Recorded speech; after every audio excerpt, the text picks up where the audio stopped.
Alors, je vais vous présenter où sont les informations de pression des pneus pour une Audi A8.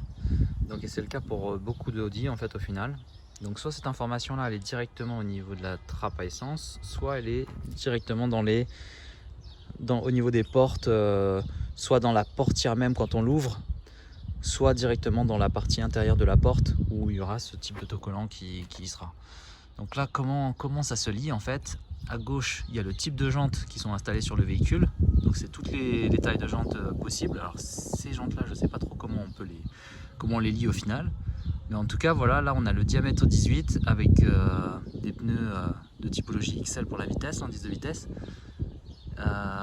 Et donc 235, donc c'est la largeur, 50 c'est la hauteur du flanc, et donc en R18.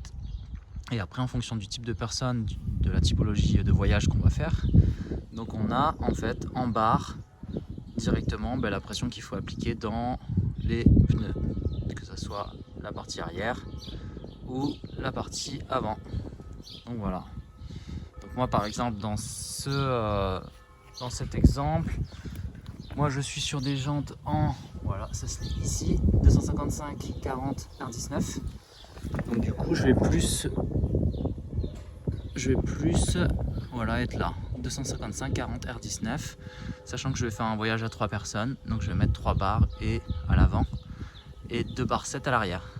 Alors 3 barres à l'avant, qu'est-ce que ça veut dire? Donc sur un manomètre comme ça que vous allez retrouver dans toutes les stations essence si vous allez faire votre pression des pneus, donc vous avez l'indication en barre. Après il faut bien voir si l'indication est bien en barre.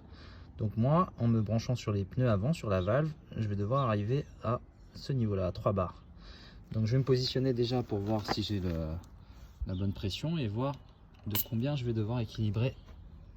Donc voilà, là je suis à 2 barres, 5, 6, 7, 8. Donc je dois arriver à 3. Donc je vais augmenter le système à 3.